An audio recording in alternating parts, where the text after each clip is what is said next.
bienvenue à tous dans cette basilique Sainte-Bernadette pour cette rencontre avec un nouveau cardinal qui arrive tout juste de Rome. Alors, cardinal certes, mais avant tout évêque de la Corse.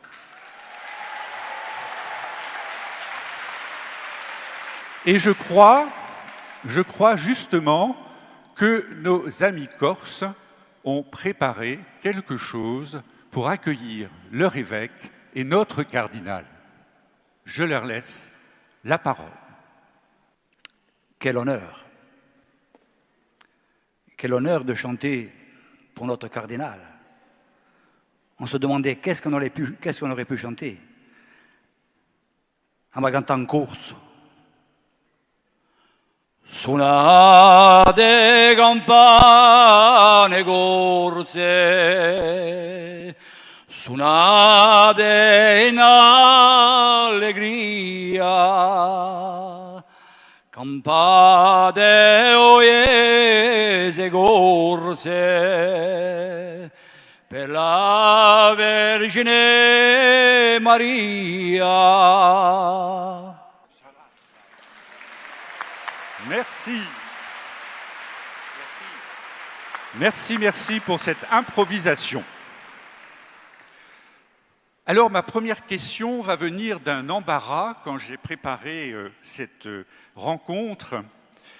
C'est de savoir comment je dois m'adresser à vous. Que dire? Éminence, Monsieur le cardinal, Monseigneur, Père, frère, puisque vous cochez toutes ces cases. C'est rare. Hein? Voilà, vous avez posé la question. D'abord, bonjour à tout le monde. Je suis très heureux d'être ici avec vous. Je rentre de Rome. Hier, j'ai raté l'avion.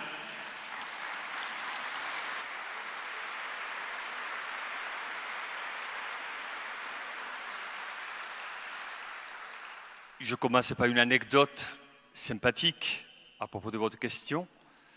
Quand on m'a nommé cardinal, il y a un jeune d'une vingtaine d'années qui m'a dit « Mais maintenant, il faut que vous s'appelez comment ?» Il y avait quelqu'un d'initié au protocole ecclésiastique. Il a dit « Mais enfin, voyons, c'est un cardinal, donc c'est éminence. » Et le jeune, qui n'était pas très initié, il a dit « Mais éminence ?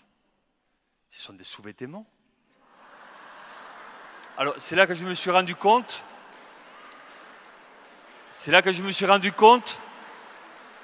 que par rapport au langage et au protocole, il y a beaucoup de paramètres. Ceux qui ont un certain âge connaissent une certaine pratique, d'autres sont plus... Ils vont être initiés, disons. Et en tout cas, pour moi, vous pouvez m'appeler comme vous voulez. Moi, je suis à l'aise avec le frère, je suis à l'aise avec le père. Voilà, donc, comme vous voulez. Merci. Alors, en mémoire de Saint François et de Saint Dominique, permettez-moi, Monsieur le cardinal, de vous appeler frère. Ça me va très bien.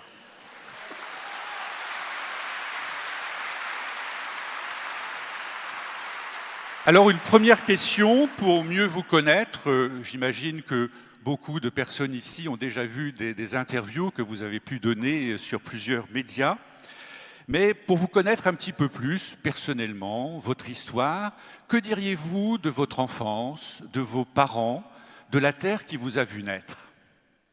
Écoutez, je suis né au sein d'une famille catholique au Pays basque espagnol. Et c'est ma famille qui m'a transmis la foi, la joie et les valeurs de nos familles.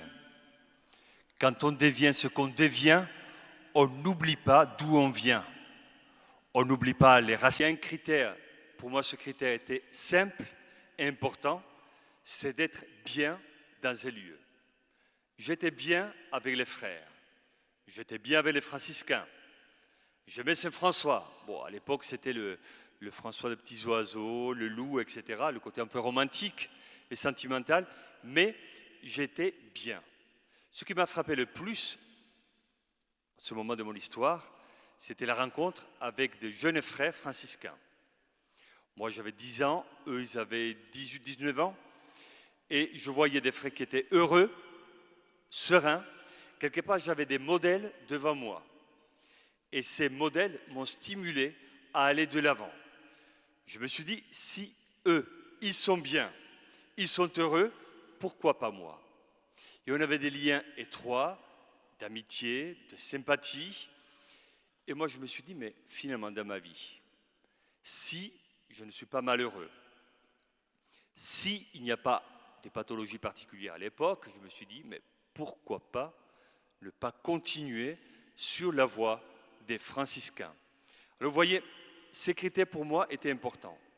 La simplicité et le fait d'être bien tout simplement. Ne pas être bien d'un point de vue narcissique, mais à l'époque, étant très jeune, je me suis dit, si dans ce cadre, je trouve ma joie et mon bonheur, je vais continuer. Alors donc vous devenez franciscain, alors on ne va pas d'année en année parcourir votre vie, ce serait trop long. Voilà. Donc comme franciscain, vous allez passer de nombreuses années à Narbonne, dans une communauté de frères, je crois que vous avez été supérieur de la communauté, si j'ai bien lu, et au service du diocèse, puisque vous avez été vicaire général du diocèse épiscopal du diocèse. Donc c'est à la fois pendant ces années-là une expérience de fraternité franciscaine et aussi une expérience d'église, je dirais, diocésaine. Quelles sont les convictions que vous retirez de ces années passées à Narbonne? Écoutez, à Narbonne, j'ai vécu 24 ans de ma vie. C'est plus du domaine de la stabilité bénédictine que de l'itinérance franciscaine. Mais bon, c'est la vie. Je garde dans ma mémoire d'abord le fait qu'on a on bâtit l'Église. On bâtit l'Église, c'est le sujet, la thématique de ce pèlerinage. En tant que communauté franciscaine, on était 4 jeunes frères. Moi, j'étais le plus jeune, j'avais 25 ans, et le plus vieux avait 35 ans. Et on avait toute une communauté, une manière d'être en Église à bâtir, à imaginer, à créer. Et pour moi, ça, c'était merveilleux. Avoir la possibilité de vivre quelque chose de nouveau. Et nous étions complètement libres. Toute la vie était devant nous. Donc on a bâti la communauté franciscaine avec un rythme de prière le matin, le midi et le soir, comme dans toutes les communautés d'ailleurs. Nous étions des frères étrangers, tous différents. Et donc on a dû d'abord bâtir la communauté. Vous savez, quand on est étranger, quand on ne se connaît pas trop, on peut faire une communauté cocktail exotique, mais elle peut se transformer en cocktail Molotov, si on ne s'entend pas trop bien. Vous savez, quand on vit ensemble tous les jours, ce n'est pas évident. Et là, nous avons eu la possibilité de vivre et de bâtir et de construire une communauté franciscaine avec beaucoup de liberté et beaucoup de fraîcheur. En plus, je n'étais pas en Corse, où il y a beaucoup de respect pour la religion et pour la foi. J'étais dans une terre, l'Aude, où il y avait plus d'indifférence et d'hostilité à l'époque. Je me rappelle quand on est arrivé, l'évêque nous a dit, vous savez, vous avez une pratique de 1%. Et en plus, politiquement, c'était typé, idéologiquement, spirituellement, c'était typé, donc il y a beaucoup d'hostilité. Depuis, il y a eu beaucoup d'évolution. Alors pour moi, c'était fascinant. Fascinant d'arriver dans un lieu où tout était à refaire. Alors au début, on m'a dit, en Italie, j'avais fait une conférence une fois, on m'a dit, mais vous n'avez que 1%, mais c'est une catastrophe. J'ai dit, mais non, c'est une chance. 1% des pratiquants signifie qu'il y a 99% à accompagner, à contacter, je ne dis pas à convertir, c'est le Seigneur qui convertit, mais des personnes à contacter. Et c'était la voie de la mission.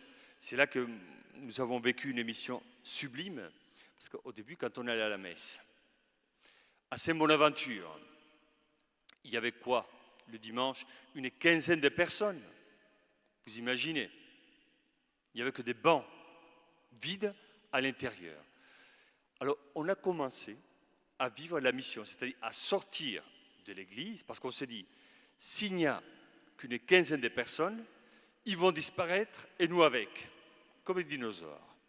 Donc on s'est dit, il faut sortir des murs de l'église, il faut aller à la rencontre des gens. Et on a commencé à faire des missions, donc on a fait le porte-à-porte. Quand on fait la mission, c'est risqué. C'est risqué, ça vous le savez. On frappe à la porte, on ne sait pas qui est de l'autre côté. Alors parfois, c'était bienveillant, parfois c'était poli sans plus, et parfois c'était, voilà, comme dans l'évangile, hein. Parfois on était chassés. Je me rappellerai toujours 2 anecdotes de la mission opposées. Et monsieur m'a ouvert la porte, avec beaucoup de difficultés. Quand il a vu un type en soutane, en habit franciscain, il a fermé la porte à une vitesse extraordinaire. Il m'a dit, moi le curé, je ne dis pas les mots, qui n'étaient pas très poétiques, qui m'a dit, voilà, ce monsieur a fermé la porte. 4 mois plus tard, puisqu'on était dans une paroisse, on m'a dit, écoutez, il y a un enterrement à faire, c'est dans telle rue, bon, je ne me rappelais pas du tout, mais quand je me suis présenté devant la porte, c'était ce monsieur que j'ai enterré. Il m'avait fermé la porte à moi, et après, parfois, dans nos mécanismes humains, il y a une certaine soif de vengeance. Il m'a fermé la porte et maintenant je dois l'enterrer. Et finalement, je me suis dit, mais c'est merveilleux. Lui, peut-être, il y a 4 mois, n'était pas prêt. Aujourd'hui, moi, je vais offrir ce que l'Église a de mieux à offrir. L'accompagner jusqu'au bout avec une belle célébration, la parole de Dieu et une belle bénédiction. Si lui ne m'a pas béni, moi, j'ai la possibilité de le bénir. Une première anecdote. Deuxième anecdote, quand on frappe à la porte, je vous disais, on ne sait pas qui est de l'autre côté. Dans un quartier compliqué, on frappe à la porte, j'étais avec une catéchiste, on était toujours à 2. La catéchiste, je l'ai raconté dans mon livre, on nous ouvre la porte, c'est un garçon, il doit avoir une 20aine d'années, en slip. Bon, déjà. Éminence? Probablement. Alors là, moi c'était un peu violent, parce que moi ça ne me venait pas à la tête d'ouvrir la porte en petite tenue. Donc moi habillé comme ça, lui en slip, je me suis dit ça fait un film d'Almodovar, vous voyez. Donc on s'est retrouvés là et le garçon très gentil m'a dit mais vous êtes moine. Bon, je me suis dit ouf, au moins il y a un critère. Alors moi, le curé, religieux, bon. Je dis oui, et très gentiment, il m'a dit, est-ce que vous voulez rentrer? Je dis avec la catéchiste, bon, on y va, qu'est-ce qu'on va dire? Bon, c'est l'aventure. Donc on rentre, il y avait 2 autres garçons en petite tenue, eux aussi. Il y avait de la fumée, ce n'était pas de l'encens. Voilà, donc, et alors, pourquoi je vous raconte ça? Parce que j'ai le souvenir, dans ma mémoire, que cette rencontre a été merveilleuse pour moi. Parce que ces garçons, au-delà de la forme de la tenue, ils m'ont posé des questions sur la foi, sur Dieu, sur l'amour, sur la mort. Des questions existentielles. Je me suis dit, mais quel bonheur! Si quelqu'un nous voyait là, c'était vraiment assez spectaculaire, mais voilà des vraies questions, des vraies questions, des vraies questions. Et moi je me dis, au-delà des formes et au-delà des rencontres, le Seigneur se sert de tout. Et alors pour moi, à Narbonne, vivre la mission, c'était ça, vivre des rencontres. Certains étaient prêts. Moi je me dis, ces 3 jeunes, peut-être le dimanche, ils ne sont pas allés à la messe, mais on est passé dans leur vie. Et eux, ils sont passés dans ma vie. C'était il y a 30 ans, j'en parle encore. Je suis sûr que le Seigneur se sert de tout pour toucher les cœurs, toucher les consciences et toucher la mémoire. Donc Narbonne, la mission, une nouvelle communauté, un moment génétique pour ma vie franciscaine, un moment heureux. Alors après Narbonne, vous allez être amené à venir ici. N'applaudissez pas trop, s'il vous plaît, ça fait perdre du temps. On fera un gros applaudissement à la fin. Et il recommence. Ils ne sont pas obéissants. Donc après Narbonne, vous allez être amené à venir ici à Lourdes. Et donc là, je dirais, on change du tout au tout, c'est-à-dire on se retrouve quand même dans un lieu de foi avec des milliers de pèlerins. Donc là, c'est sans doute aussi un petit peu le choc et du coup une autre expérience d'église. Et en même temps, je vous dis, quand j'ai quitté Narbonne, il y a eu une évolution. Parce qu'au tout début, c'était très dur. Ah, c'était ascétique, hein. Donc la mission était ascétique. Mais à la fin, quand j'ai quitté, j'ai compris très vite que la première religion à Narbonne, c'était le rugby. Donc j'allais rencontrer les dirigeants du rugby et là, c'était la voie royale pour contacter un peuple, pour avoir de bons liens, des liens sympathiques. Et à la fin, quand j'ai quitté Narbonne, énormément de personnes qui n'étaient pas très pratiquants, mais ils étaient là, dans les milieux politiques, sportifs, culturels, associatifs. Donc, on a réussi à faire un chemin sympathique et intéressant. Arrivé à Lourdes, c'était un autre monde. Lourdes, c'est Lourdes. Mais quel bonheur pour moi d'arriver dans un lieu où je n'avais pas de paroisse. Je me rappelle que l'évêque m'avait demandé de rentrer très vite dans le conseil épiscopal. Je lui ai dit, écoutez, je sors de 12 ans comme provincial de France et Belgique et de franciscains. 13 ans au conseil épiscopal. J'ai dit, laissez-moi un peu de temps pour respirer un peu, pour m'oxygéner l'esprit. Arriver à Lourdes, vivre ici. En plus, j'étais là pendant la période Covid, où tout était fermé. Et nous, avec les chapelains, on venait ici pour garantir le lien et la prière à la grotte. Donc pour moi, c'était assez extraordinaire d'arriver dans le sanctuaire fermé, d'aller à la grotte. J'étais seul face aux caméras pour les pèlerins du monde entier. C'était un moment assez extraordinaire. Après, on a vu que petit à petit, les pèlerins sont revenus. Et voilà, et aujourd'hui on voit du monde. Mais Lourdes, c'était un moment unique pour réparer le lien spirituel. J'étais dans l'activité, dans les activités, parfois même dans l'activisme, avoir un temps pour me poser, pour me reposer, pour vivre un temps de prière, de rencontre avec les pèlerins. J'étais responsable aussi de la protection des mineurs et des personnes vulnérables ici. Vous voyez avec les étrangers qui viennent d'Irlande ou des États-Unis, avec les Italiens, les Espagnols. C'était assez sportif de trouver le bon contact, si j'ose dire, avec les personnes. Mais j'ai vécu un moment très calme, très heureux, pour peut-être que le Seigneur, dans sa bienveillance, m'a donné la possibilité de me préparer à une nouvelle émission, parce que c'est ici, comme vous allez le dire, que j'étais appelé à l'épiscopat. Oh là là, et pourtant vous n'avez pas vu mes questions. Vous voyez. Oh là là là là là là. Alors oui, j'allais dire, évidemment, on ne va pas le dire comme ça, mais c'est peut-être que la raison du Covid tient à vous, justement, que la Providence voulait vous ménager cette bulle d'oxygène avant de vous propulser ailleurs et de vous permettre de respirer, puisqu'en 2021, le pape François vous nomme évêque d'Ajaccio. Alors là, j'ai une question tout de suite. Ils sont sympas, les Corses? Est-ce que je vous dois dire la vérité? Oui, oui, oui, toute la vérité, oui, oui. Écoutez, là, c'était l'aventure. Bon, vous le savez, quand le nonce apostolique t'appelle, tu te dis, où est-ce qu'il va m'envoyer? Alors j'avais écrit le livre sur les prêtres, je me suis dit, est-ce que je dis des bêtises dans mon livre? Et il va me dire, bon. Après je me suis dit, quand même, si je dois me déplacer, c'est qu'il y a quelque chose. Bon. Alors je regarde le panorama de sièges vacants en France, je me dis, où est-ce qu'il va m'envoyer? J'ai fait mon... Ouais, je me suis dit, je suis sûr qu'il va m'envoyer là. Et finalement, ce n'était pas là. Le nonce avait beaucoup de simplicité. Il m'a dit, écoutez, le pape vous nomme à Ajaccio en Corse. Bon. Et moi, je lui dis, mais écoutez, je ne connais pas du tout. Mais du tout. Jamais été en Corse. Est-ce que vous croyez que je dois accepter?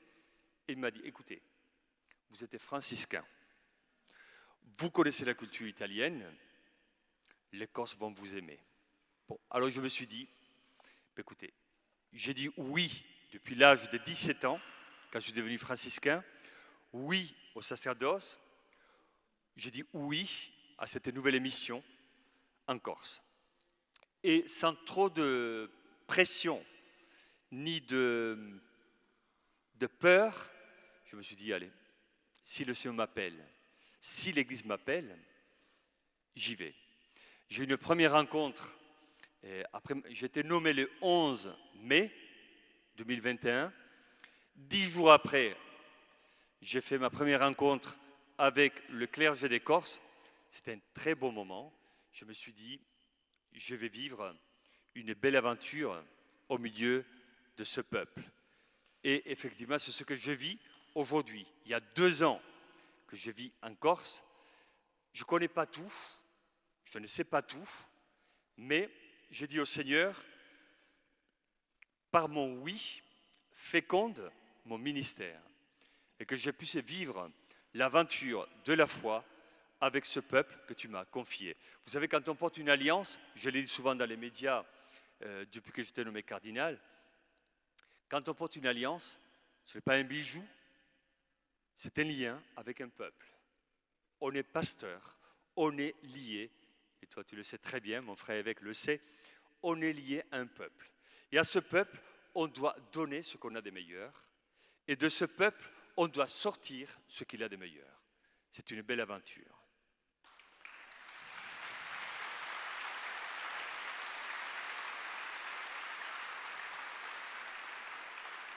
Alors, Monseigneur vient de dire qu'il aimait le peuple corse.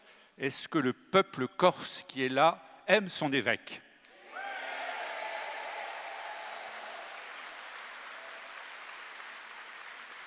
Donc, tout va bien. Alors, votre devise épiscopale, c'est « En lui était la vie », tiré du premier chapitre de Saint Jean. Pourquoi ce choix ? Évidemment, ce n'est pas un choix au hasard quand on choisit une devise épiscopale. Qu'est-ce que ça voulait dire de votre ministère épiscopal à venir ?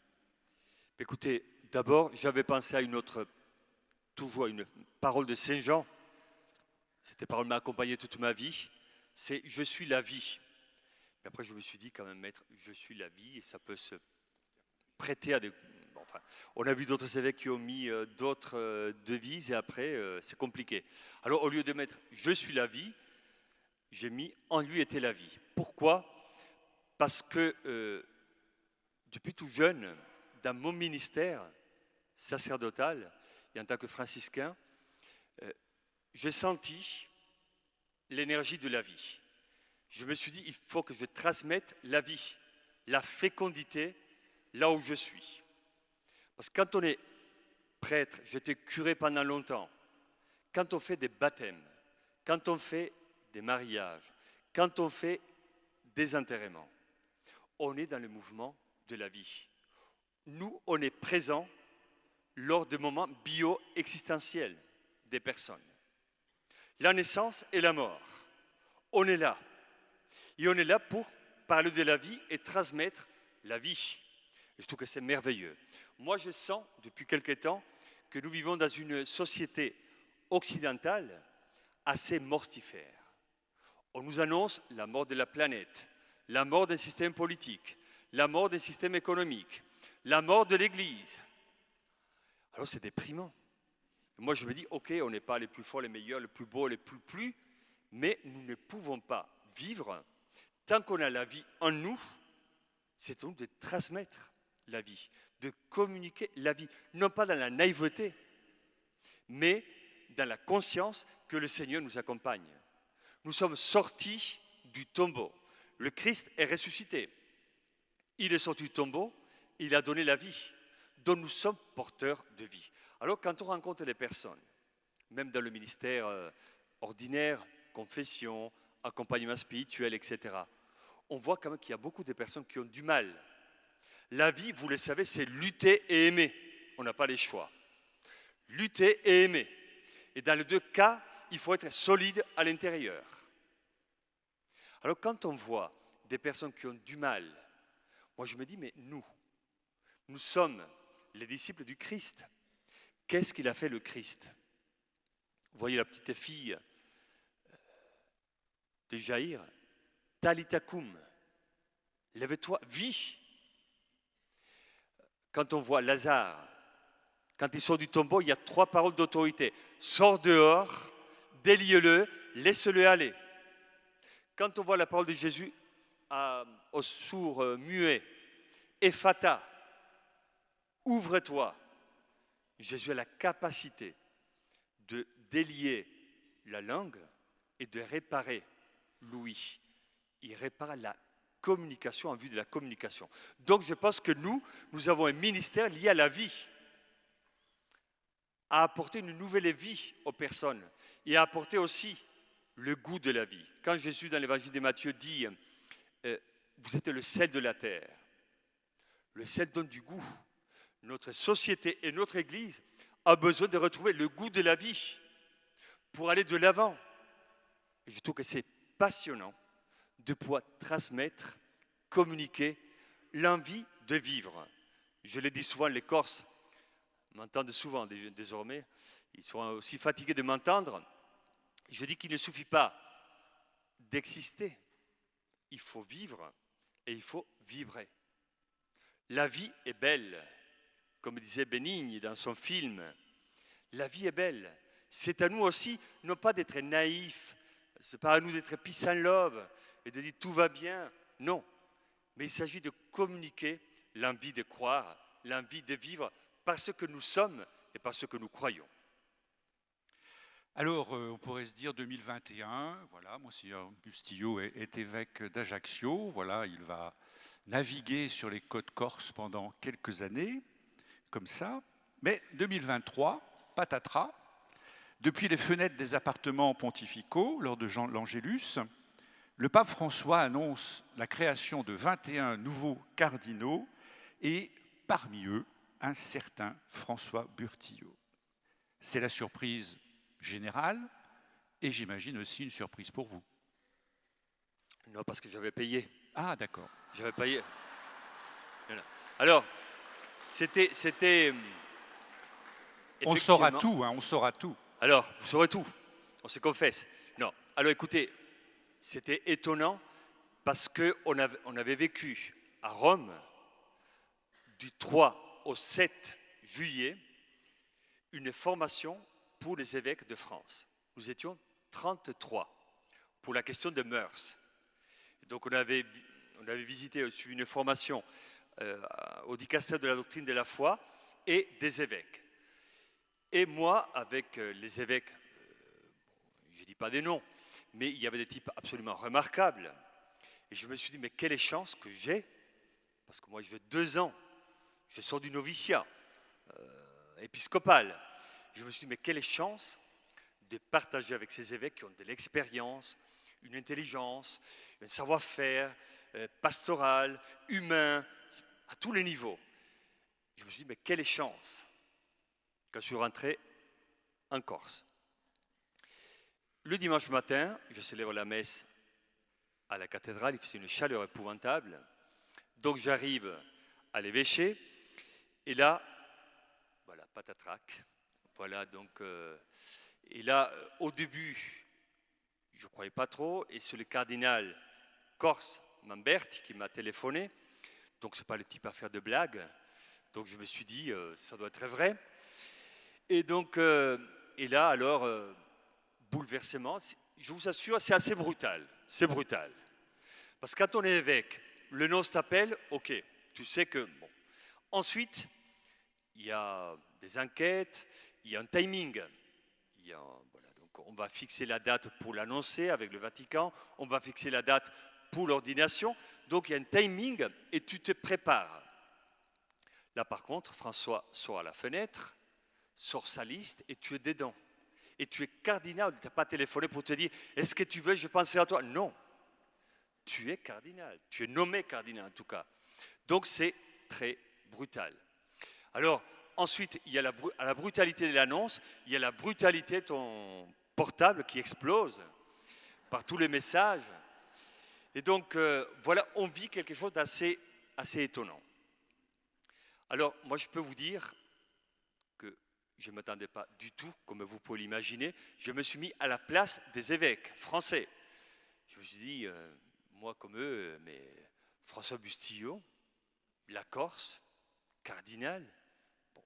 Mais après, c'est François, le pape François. Hein, donc, il est assez libre, assez créatif et il aime les surprises. Donc, je me suis dit, l'attitude humaine et spirituelle juste à avoir, en tout cas pour moi, je me suis dit, je n'ai rien cherché, je ne vais pas payer.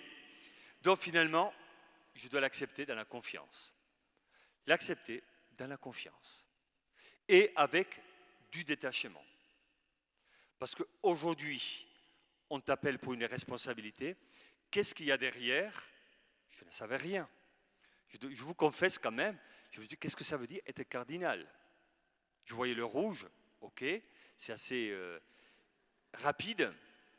Après, je suis allé sur YouTube pour regarder comment ça se passe un consistoire, pour voir le rituel. Parce que je me suis dit, bon, je vais pas, voilà, on te dit tu es cardinal, j'ai reçu des lettres par rapport à l'anneau, pour avoir les mesures, et par rapport à la calotte. Et voilà, donc des questions quand même très liturgiques. Donc, à travers le consistoire de mon prédécesseur, donc le cardinal Aveline, celui qui m'a ordonné évêque, je suis son premier évêque, je suis le premier évêque du cardinal Aveline. Donc, j'ai vu à peu près comment ça se passe, un consistoire. Voilà, la liturgie, le rituel, etc. Donc, ça m'a aidé à me préparer. Et finalement, donc, il y a quelque chose de, je vous disais, de brutal dans l'annonce. Et après, je l'ai vu avec beaucoup de détachement et beaucoup de joie. Parce que moi, j'ai vu la réaction des Corses. Je me suis dit, c'est merveilleux de pouvoir vivre mon ministère et ma nouvelle mission, pas seul, mais avec le peuple que Dieu m'a confié, avec le peuple corse. Et alors, si le peuple corse était fier, ils sont très fiers, ils le manifestaient à Rome, avec beaucoup de force, je me suis dit, mais vivons une aventure ensemble, l'aventure de la foi et l'aventure de la joie.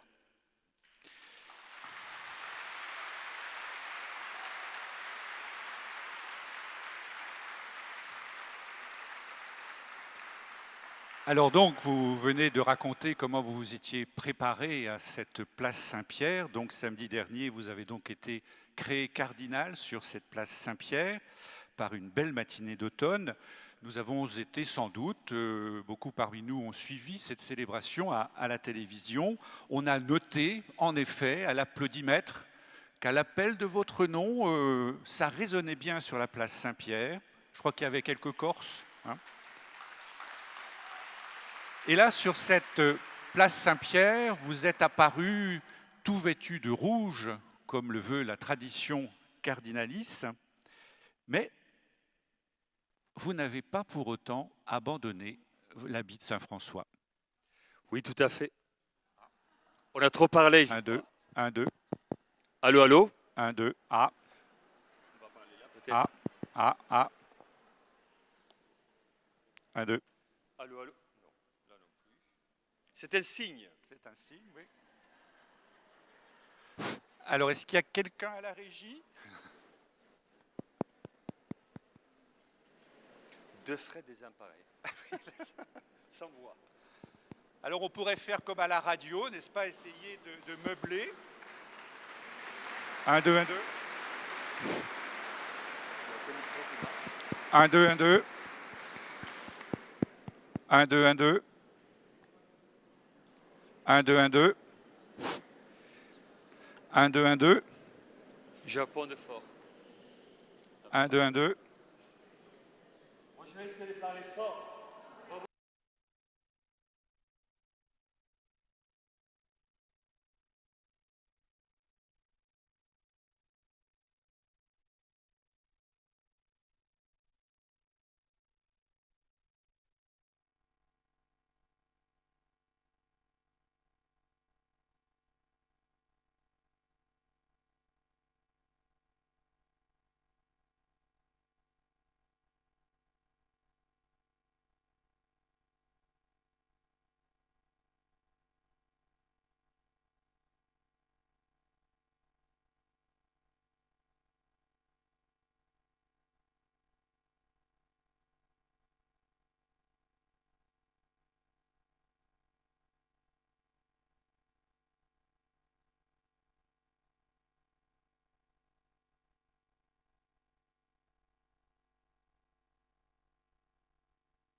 avait trouvé une église où il y avait 250 places.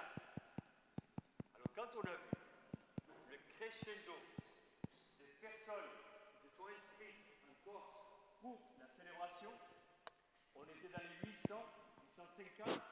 1, 2. Ah, ça y est, c'est revenu. Voilà, quand on a vu qu'on était dans les 850 personnes, on a dû changer d'église. Donc on a trouvé l'église, la basilique des Saints Apôtres, et c'est là qu'on a célébré la messe. Après, il y avait les visites dites de chaleur ou de courtoisie. Vous savez, quand on a 850 personnes, il vaut mieux être en forme. Mais c'était magnifique de voir que finalement, dans la mission, parfois on peut se dire « Qu'est-ce que je vais faire? Qu'est-ce que je vais devenir ?» Là, pour un évêque, on se dit, pour un cardinal, je ne suis pas seul, je suis accompagné. Il y avait ma famille, ma mère. Petite anecdote, elle m'a dit, quand j'ai vu que ça circulait un peu partout, l'histoire des nouveaux cardinaux qui j'étais dedans, j'ai dit, je veux lui téléphoner, qu'elle la prenne par moi et pas par les réseaux sociaux. Et donc, elle m'a dit, bon, maintenant tu arrêtes. Comme si j'avais fait... Elle était là dimanche. Voilà, il y avait, je l'ai dit à la messe, ma famille, la famille franciscaine, mes amis des Narbonne et de Lourdes et la Corse. C'est-à-dire, je n'étais pas seul. Les personnes qui m'ont accompagné depuis mon enfance et qui m'ont vu grandir étaient là. Le cardinal n'était pas seul, il était accompagné. Et moi, j'ai trouvé ça magnifique de savoir que ce peuple se déplaçait, qu'ils m'accompagnaient, qu'ils priaient pour moi et qu'ils étaient avec moi. Pour un pasteur, il est important de savoir que quand on est pasteur, on n'est pas pasteur tout seul. On est pasteur pour un peuple. Et moi, j'ai vécu cette expérience à Rome. C'était un beau moment. Alors vous avez dit dans la presse, avant la création du cardinalat, que vous aviez une question qui vous trottinait dans la tête, évidemment, la question du pourquoi. Pourquoi le pape François vous avez nommé cardinal? Et vous avez dit que vous lui poseriez la question lorsque vous seriez à Rome. Alors vous venez de nous dire que vous l'avez rencontré, donc vous lui avez sûrement posé la question. Et ne nous dites pas que vous avez oublié de lui poser la question. Ils sont terribles, les dominicains, hein, terribles. En effet, je posais la question, mais je ne peux pas vous donner la réponse. Oh. Désolé. Je posais la question parce que, non pas parce que j'avais peur pour dire, mais je ne suis pas digne, mais non, mais pourquoi moi? Mais je n'ai pas fait une comédie non plus. Hein. Je n'ai pas fait une tragicomédie à la grecque. Moi, je me suis dit, j'étais étonné. Voilà, on est en France, comme il y a des diocèses, il y a des évêques, archevêques qui ont plus d'expérience, plus d'intelligence, plus de pastoral, plus de plein de choses. Mais après, c'est là, dans la réponse, c'est là que je me suis dit, mais François est un homme, François le pape est un homme libre. Un homme libre. Il ne regarde pas trop les stratégies, les tactiques ou les politiques, mais il donne ses réponses selon son intuition. Et la réponse qu'il m'a donnée, c'était son intuition. C'est tout.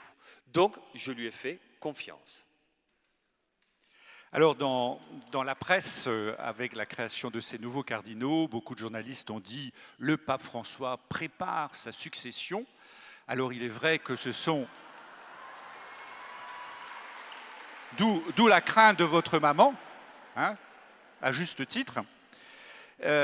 Du coup, je ne sais plus où est ma question. Voilà, donc ce sont les cardinaux qui élisent le pape, en effet. Alors, est-ce que ça veut dire que vous êtes un homme du pape? Mais plus largement, qu'est-ce que c'est qu'un cardinal? À quoi ça sert? Est-ce que ça sert à quelque chose, d'abord? À part élire un pape. On est très beau en rouge. Pour faire des photos, c'est magnifique. Non, je rigole. Alors, effectivement, vous savez que quand on est cardinaux, on est faiseur de pape et en même temps on est papabile. Donc c'est dangereux. Quand on est cardinaux, on est appelé à un ministère où la principale mission du cardinal ou des cardinaux, c'est de conseiller le pape. On est proche du pape. On le fait d'une manière, je dirais, institutionnelle. Parce que vous l'avez vu sans doute, le même jour où on a été créé cardinaux, ou le lendemain, tous les cardinaux qui ont été nommés ont été nommés quelque part dans un dicastère romain. Moi, j'ai été nommé dans le dicastère du clergé. Donc, c'est ma manière de contribuer, de conseiller le pape à travers le ministère et à travers le dicastère du clergé. Après, vous le savez, on peut être appelé à Rome. Il y a des rencontres importantes, mais pour moi, ce qui m'a semblé important, en vivant la célébration du samedi, ce que j'ai découvert des cardinaux que je ne connaissais pas du tout, d'Afrique du Sud, d'Amérique du Sud, des États-Unis, d'Asie, d'Europe d'ailleurs, que je ne connaissais pas. Et là, j'ai vu la dimension universelle. Donc, on doit naviguer entre le côté local, je reste évêque de Corse, et le côté universel, Rome. Et je trouve qu'il est intéressant pour moi d'apprendre, de comprendre comment vivre mon ministère et comment élargir mon ministère. Je dois me donner à 100% dans mon diocèse, en Corse, mais en même temps avec un regard sur l'Église universelle. Si je peux contribuer par mon expérience, par ce que je suis, par ce que je sais, à améliorer l'Église, je le ferai. Et c'est pour ça que les cardinaux sont au service du pape, ils conseillent le pape et ils le font à travers les organismes de Rome, à travers les instances et institutions romaines. Moi, je trouve qu'il est beau aussi pour moi d'écouter, et je le ferai quand je serai appelé, d'autres cardinaux, d'écouter leur expérience. Vous voyez, moi je trouve que souvent nous, les Occidentaux, nous avons un regard eurocentré. L'Europe va mal, le monde va mal. L'Église en Europe va mal, l'Église va mal.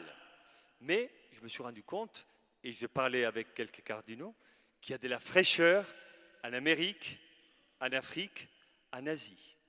L'Église continue. L'Esprit Saint souffle où il veut et comme il veut.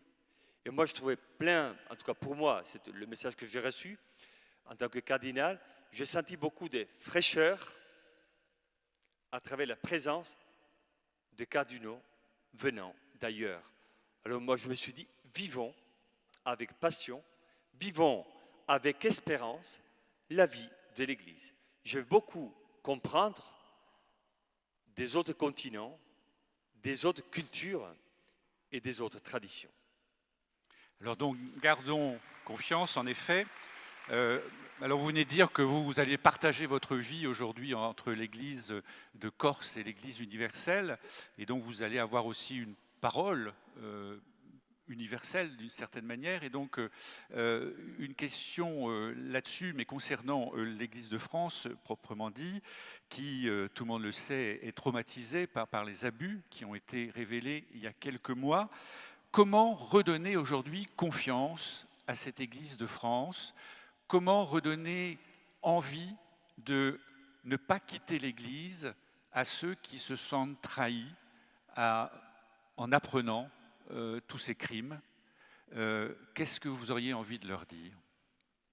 Écoutez, la question est grave. Et quand j'ai été nommé évêque en 2021, depuis que je suis évêque pratiquement, j'accompagne et nous vivons en tant que conférence épiscopale ces moments douloureux, difficiles et complexes de gérer les abus. Donc, moi je trouvais courageux de la part de l'Église d'affronter le sujet. J'ai parlé avec d'autres évêques, venant d'autres conférences épiscopales qui ont fait d'autres choix. Moi je trouvais juste de devoir affronter la question. C'est douloureux, mais il faut reconnaître qu'il y a eu des abus. C'est-à-dire des personnes innocentes ont été touchées dans leur intimité et dans leur dignité. Et on a connu des vies abîmées. Alors quand on parle de bâtir l'Église, quand le pape François parle de réparer l'Église, on répare quelque chose qui a été abîmé. Parfois on peut le faire, parfois avec beaucoup de chasteté et beaucoup d'humilité, il faut accompagner des personnes qui ont été touchées. Alors je crois qu'aujourd'hui, nous sommes sous la voie de la réparation, de l'éducation, pour éviter des souffrances évitables dans l'avenir.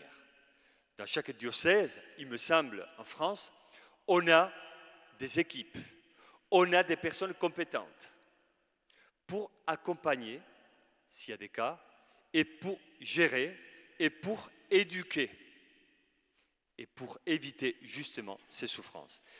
Et moi, je me dis aujourd'hui, nous devons, je ne dis pas tourner la page, mais comme disaient les latins, historia magistra vitae. On apprend de l'histoire.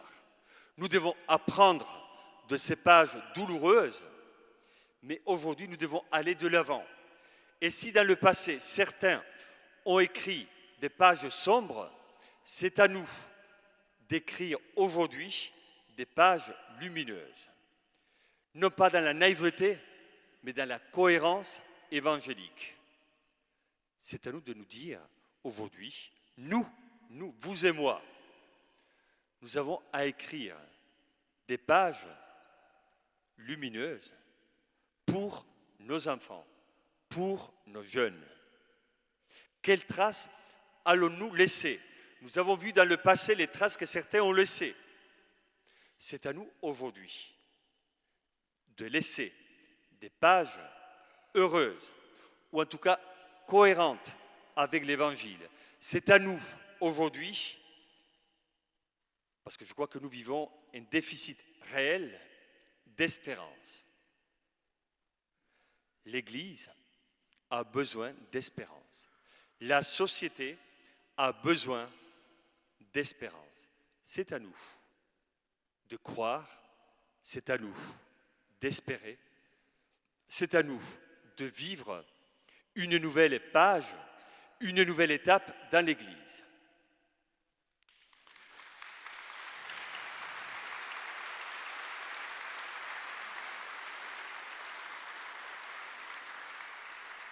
Merci. Il y aurait encore évidemment plein d'autres questions à poser, mais malheureusement, le temps passe.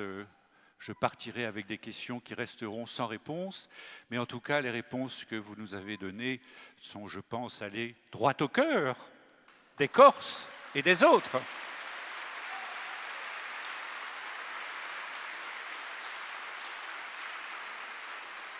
Alors, frère François, tous nos vœux pour votre mission. Et puis, on va peut-être se quitter en chantant un « Je vous salue Marie ». Merci beaucoup et priez pour moi. Merci, chers frères. Je vous salue Marie, comblée de grâce, le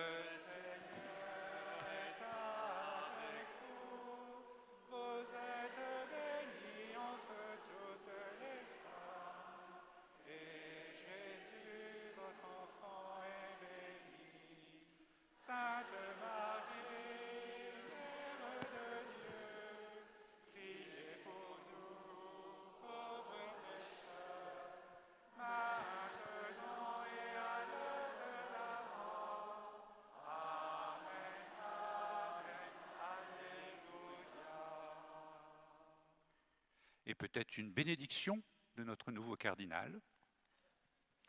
Avec joie, les Corses, je leur dis souvent, la bénédiction n'est pas juste un geste liturgique, c'est un projet de vie. Dire du bien. Vous pouvez imaginer notre monde, notre société, notre Église irait beaucoup mieux si nous étions libres pour dire du bien les uns des autres. Je vous donne la bénédiction pour que le Seigneur vous accompagne, qu'il soit votre force et votre joie. Le Seigneur soit avec vous. Que Dieu Tout-Puissant vous bénisse, le Père, le Fils et le Saint-Esprit. Bonne continuation à tous.